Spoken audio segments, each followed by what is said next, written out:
What we were looking to do with Rio de Sangre is make a statement about oppression and tyranny and the cycle of oppression that, in particular, the Latin American people have suffered throughout history.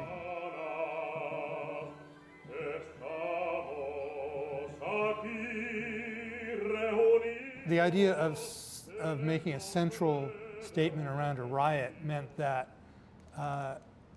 I had an opportunity to write some very extravagant, visceral, kinetic music.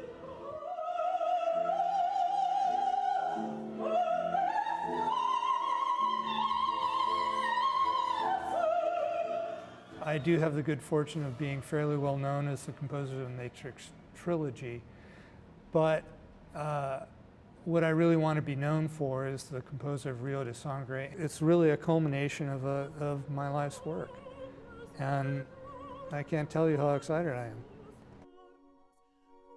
I received the materials on Rio because it had had a concert performance previously, and fell in love with what I heard and the storyline and the whole genesis of the piece. The synergy and the energy between the Florentine and Don for the project just immediately was apparent, and it sort of took off from there. So it's a little bit of a different story than you often hear about new operas being produced and commissioned.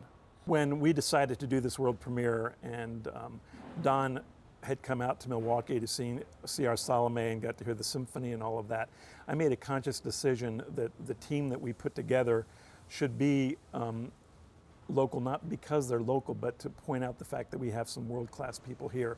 And that goes right down the line with our director, Paula Swazi, with our lighting and set designer, Noel Stolmack, who's a member of our company, Simone Farrow from the UWM Dance Department, and Holly Payne from the Rep. These are all fantastic people who are of Milwaukee, but are worthy of doing a world premiere that's going to get recognition beyond our borders. Another interesting thing about this opera is that many operas that people see take place in the 1600s or take place in history. This is a contemporary opera. It's 1950s-ish, but it's still, that's considered contemporary for opera audiences. So, we're presenting visual information on stage which people are going to be able to relate to tangibly, directly, because they've laid their hands on it before. I want people to feel comfortable, excited, enthralled by what they're seeing on stage, but it's opera, and the music's the medium, and everything that we do contributes to the music.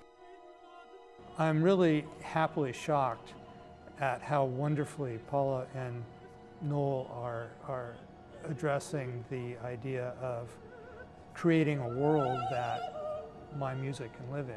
The sets are nothing short of astonishing. And all the ideas that Paula and Noel have come up with are sensational. And I'm really ecstatic to be working with them. Yeah, they're life-size.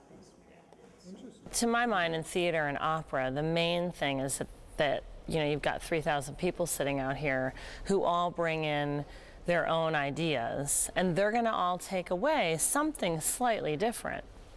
And you have to be willing to let that happen. I think you have to, in a way, encourage it. I think that's really important. And that's very different as a director from a film event, because with a film you have a 1-camera shot or 10 cameras, but the director gets to say, this is exactly what I want you to look at, through the way that they shoot the moment. In the theater, we've got, 60 feet by 60 feet and 3,000 different angles. And so it's important to know that everybody's going to be looking in slightly different places, and to allow the story to be bigger than what I only see on the page. For me as a director, to be in charge of a world premiere is a really great opportunity, and it's very exciting, especially in the world of opera, because that is still a huge deal. I'm really thrilled that the Milwaukee and the board and that the Florentine has the guts to do it in these economic times. I think that's a huge, huge thing, and I'm thrilled to be part of it. I suppose 30 years ago, I might have suggested that an opera company outside the mainstream of the big five in the US wouldn't be capable of producing an opera of this scope. The world needs to know that you don't have to go to Chicago to hear great opera, that it's right here in Milwaukee. And the artistic renaissance that this town is experiencing is nothing short of breathtaking.